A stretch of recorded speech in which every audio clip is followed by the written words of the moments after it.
Du coup, bonsoir à tous. Merci beaucoup déjà pour l'orga et pour tout cet orga de ces différents talks. Donc c'est vraiment cool. Et je suis super content d'être là pour vous présenter ce soir du coup ce que j'aurais voulu savoir pour réussir mon intégration entre back et front. Donc euh, ça fait à peu près 6 mois que je m'intéresse à ce sujet-là après différents projets que j'ai pu voir et essayer de voir comment on pouvait placer cette communication et les briques dans cette communication. Euh, Oula, ça va un peu vite. Du coup, pour ce soir, je vais vous parler tout d'abord de deux types de stratégies et essayer de les comparer parce que c'est ce qui s'est présenté dans mon cas, dans les différents projets que j'ai vus. C'est du coup les stratégies de SDK et de BFF. Je vais revenir sur ces différents sigles aussi pour que ça soit plus clair. Euh, Aussi un outil de décision qu'on a pu utiliser et mettre en place pour choisir quelle était notre meilleure stratégie dans notre cas et vous faire un petit retour aussi d'expérience sur les différents écueils que j'ai pu voir et qui nous ont posé problème. Mais d'abord pour me présenter, donc moi c'est Clément, donc je bosse chez Théodo depuis bientôt 3 ans. Théodo hop là, c'est une boîte. Et là, ça marche. C'est bon là? Ok. Du coup, ouais, c'est une boîte où on réalise des applications web ou mobiles pour nos clients. Et donc, je suis chez eux depuis bientôt 3 ans et maintenant tech lead sur mon projet. Avant ça, je tombais dans le web en étant freelance à côté de mon école. Donc voilà, c'est une petite expérience de 4-5 ans de web avec ces différents projets que j'essaie de vous faire comme retour d'expérience sur cette intégration.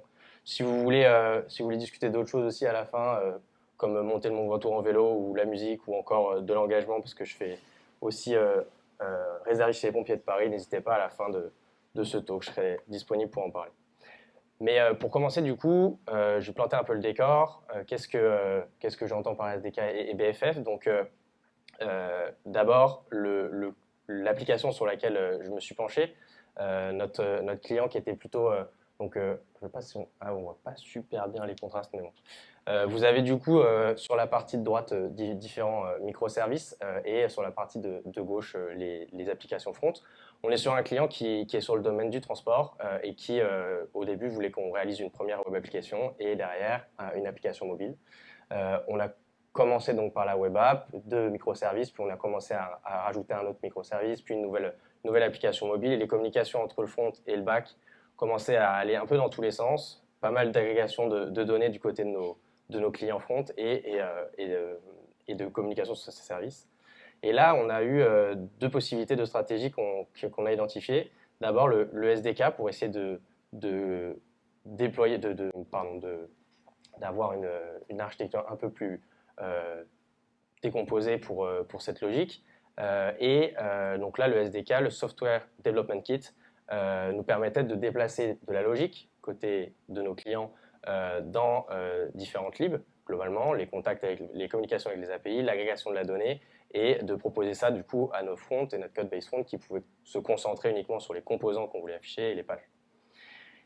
La deuxième stratégie qu'on avait identifiée, c'était le BFF pattern, donc le backend for front-end, qui là vient faire quelque chose d'assez similaire que je présentais juste avant sur le SDK, mais le déplacer côté back. Là, cette fois-ci, le but est de proposer une API pour chaque client, donc pour le client web et une autre pour le client mobile. Chacun de ces fronts va communiquer uniquement avec sa propre API et après l'API, le BFF va lui faire son travail de savoir où aller chercher la donnée, l'agréger, la renvoyer proprement à son client. Pour compléter la définition un peu du BFF, j'ai repris ce que proposait Charles Deneuve dans une très bonne con que je vous conseille d'aller voir au forum PHP 2018, où il plaçait le BFF dans un continuum entre une architecture REST et GraphQL, où là le BFF était donc la brique unique de communication avec les clients, où à l'extrême GraphQL permettait d'avoir une multitude de clients pour aller taper sur un simple point et récupérer ces données. Du coup, pour ce qui est de nous, ce qu'on a décidé de mettre en place pour faire notre décision, c'est un ADR. Donc ça, c'est une méthode qu'on utilise chez Théodo, mais qui n'est pas uniquement chez nous. C'est du coup l'architecture Decision Record. qui consiste à prendre assez naturellement en compte notre contexte, le contexte du projet, et ensuite de déterminer les critères principaux sur lesquels on veut évaluer nos différentes solutions, les différentes idées qu'on a pour résoudre le problème. Et donc, on a commencé par imaginer, donc pour nos deux solutions, de soit mettre en place le SDK, soit le BFF, tous ces différents critères qui nous en accord avec notre client et aussi en accord avec le projet et ce qu'on considère pertinent pour le projet, pour évaluer un peu les deux solutions.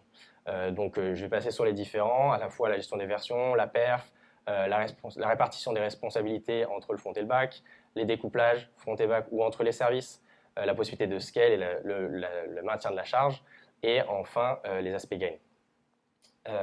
Donc pour commencer sur la gestion des versions, en fait, là dans ce cas-là, le SDK a un assez gros avantage pour nous parce qu'il nous permettait simplement d'avoir donc cette lib qu'on ajoutait donc qu'on pouvait importer du côté de nos fronts et de gérer naturellement au niveau de nos packages les versions si évolution il y avait et de pouvoir rester sur une version antérieure ou passer à une version suivante. Là où le BFF nous demandait de redéployer le BFF, donc d'écraser le BFF existant et donc d'avoir la gestion des versions n'était pas si simple immédiatement, il fallait du coup avoir la possibilité de mettre en place une gestion des versions par des URL versionnées par exemple. Mais ça demandait un peu plus de mise en place. Pour ce qui est de la perf, dans le cas du BFF, on va garder beaucoup de ce code, de cette logique de code d'agrégation de données, d'appel des services côté du front, et on ne va pas l'alléger, donc on va avoir des bundles toujours assez chargés, donc une application qui peut être plus lente à charger que dans le cas du BFF, où là on va pouvoir déplacer toute cette logique, alléger nos bundles. Un deuxième point, le BFF nous permettait de aussi, même si pour le SDK, il ne réduisait pas le nombre d'appels, on n'avait pas moins d'appels dans un cas ou dans l'autre fait à nos microservices, on les faisait quand même depuis notre BFF. Il y avait un seul ou moins d'appels qui étaient faits entre le front et le back, mais entre BFF et service, on allait avoir une infra au même niveau et donc des appels optimisés. Donc là-dessus, au niveau de la perf, le BFF avait un avantage. Pour ce qui est de la répartition des responsabilités, là, les deux étaient assez intéressants. Dans le cas de nos SDK, on réorganise proprement finalement notre front, on le décompose proprement et on va pouvoir avoir des responsabilités assez finement placées. L'avantage du SDK, c'est que la brique responsable de l'agrégation des données, d'aller récupérer les données au niveau des différents microservices, est vraiment scindée avec le front et va pas avoir, ça ne va pas se retrouver finalement quand même au même endroit. On va avoir une meilleure quand même répartition de la responsabilité. Pour ce qui est du découplage front et back, là, si je reprends le schéma, donc en haut plutôt la version SDK et en bas la version BFF, j'ai un peu simplifié en gardant seulement un seul des clients pour pas que ça fasse des flèches dans tous les sens, mais globalement, même si on réorganise notre front avec le SDK, on va rester un minimum couplé avec notre back.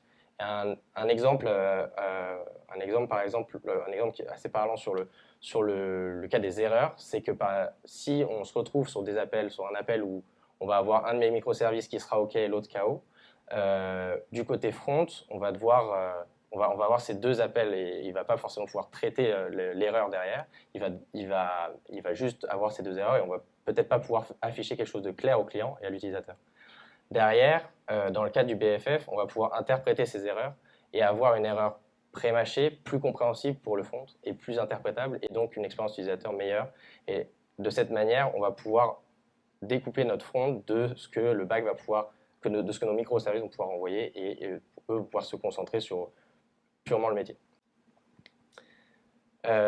Pour ce qui est du couplage, pour le coup, entre les services, cette fois-ci, donc là vraiment au niveau de la brick back, on s'est retrouvé donc au tout début dans le cas où on avait notre microservice de tracking qui allait faire des appels directement à celui du user pour répondre à notre web app. Là, dans le cas du SDK et du BFF, on permet de retirer ce couplage. Mais pourquoi pour nous l'avantage d'aller au BFF, c'est que là où le SDK demandait une migration assez forte, cette logique d'appel entre tracking et user, dans le cas du BFF, on pouvait se permettre de rester donc nous déjà sur la même techno et de pouvoir déplacer plus facilement le code. Donc la migration était plus simple. Donc l'avantage dans notre situation était clairement BFF. c'est pas forcément le cas dans tous les projets là, pour le coup. Si on se penche un peu plus sur la charge et le fait de pouvoir faire scaler l'application, là, le SDK nous permet finalement d'avoir autant de machines que d'utilisateurs, avoir ces appels et cette logique d'agrégation de la donnée pour la manipuler et l'afficher sur le front. Si on l'a sur chacune des machines d'utilisateurs, c'est pas sur notre BFF que ça va tourner et c'est pas sur ce point qui peut être un peu un bottleneck en cas de grosse montée de charge. Donc l'avantage est au SDK, même si le BFF étant identifié comme le point qui peut être un peu critique pour cette charge, on sait où est-ce qu'on doit mettre de l'effort au niveau infra.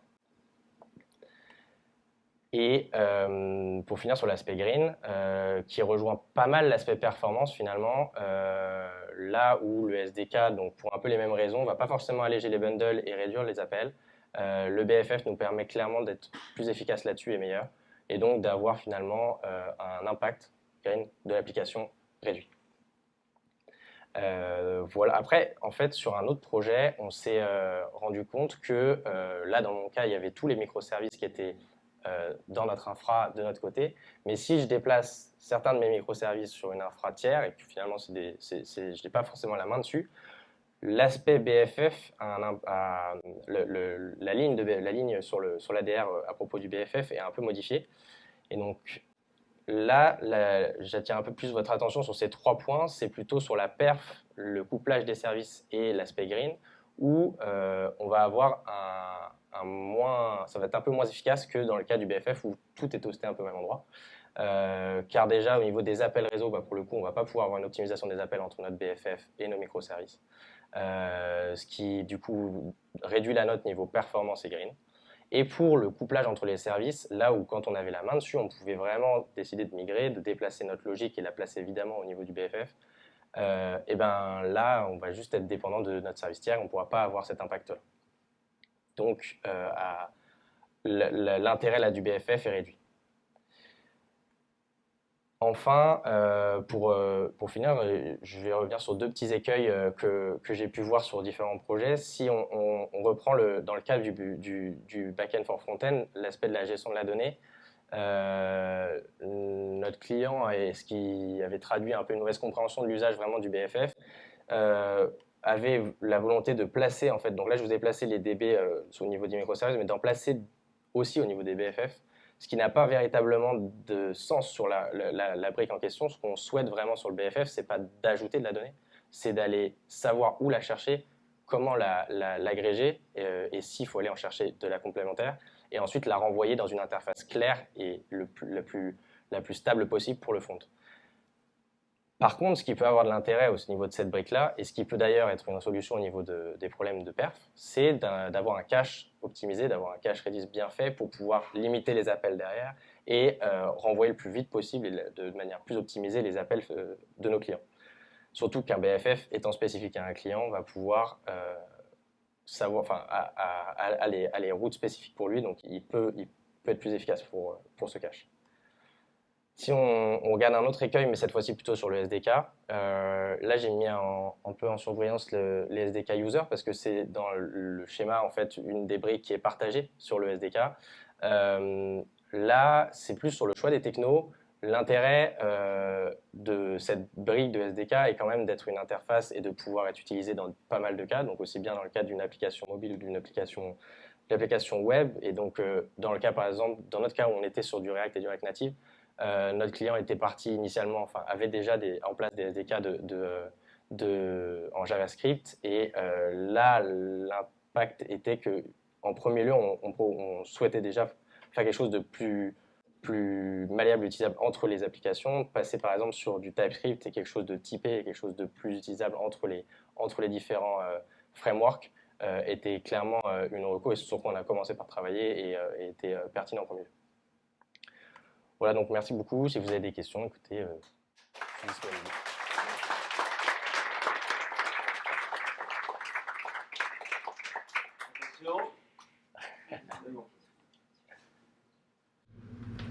J'ai une question.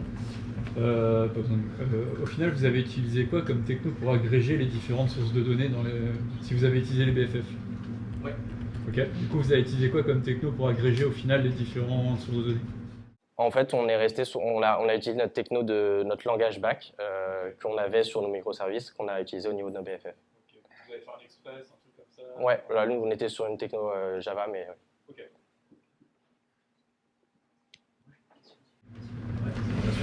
Bonjour, encore des VIP. J'avais une question concernant en fait, la maintenance. Alors j'ai l'impression que c'est un peu ce qui a été répondu quand vous parliez de couplage entre les services, entre le front et les back-end. Mais concrètement, un BFF, moi j'ai l'impression que c'est quand même une application en plus finalement dans la stack. Avant il y avait le front, il y avait le back, il y avait une équipe front, peut-être une équipe back, une équipe full stack, ça dépend. Mais du coup le fait de rajouter un BFF, de cette manière, ça peut être considéré comme une application en plus. Est-ce qu'au niveau de la maintenance, c'est facile à gérer, du coup d'avoir un élément supplémentaire? Est-ce qu'il faut une équipe dédiée? Est-ce que ça peut passer pour une petite équipe ou est-ce que ça passait bien quand on a justement des équipes avec des rôles spécifiques? C'est un petit résumé de la question parce que je crois que tout le monde n'a pas entendu du tout. Le micro. Ouais. Pardon. Du coup, résumé de la question, maintenance au niveau des BFF, est-ce que c'est compliqué à mettre en place au niveau d'une équipe produit par exemple? voilà. Du coup, nous, pour la maintenance, et on avait, notre organisation, elle était effectivement avec une équipe front, une équipe back. On avait la maintenance finalement du BFF qui était à la charge du back. Chaque microservice avait son équipe. Alors du coup, plusieurs équipes pouvaient modifier un même BFF parce que le BFF pouvait aller sur différents microservices, mais avait la responsabilité de modifier ce qui le concernait sur chacun des BFF. Et sur la maintenance, ça posait pas de problème avec cette organisation-là. Mais effectivement, si on se retrouve avec des équipes vraiment très scindées et pas forcément de possibilité d'aller agir sur le BFF, avoir une équipe propre au BFF n'était pas forcément pertinent. Elle aurait été un peu trop isolée dans notre cas, j'ai l'impression. Une dernière question.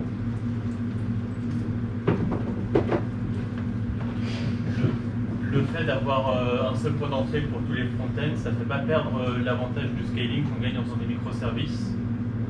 Je sais pas si c'est clair. Tu veux dire pour tous les différents utilisateurs ça fait un bottleneck sur des microservices qui sont très distribués mais ont un seul point d'entrée dans ce BFF.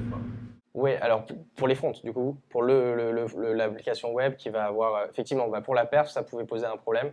Là-dessus, dans notre cas, on n'était pas sur une application qui avait des besoins très importants en termes de scale et de performance.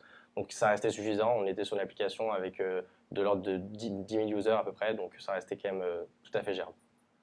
Mais au-delà, c'était pas forcément la recommandation qu'on avait pour le coup. Merci beaucoup.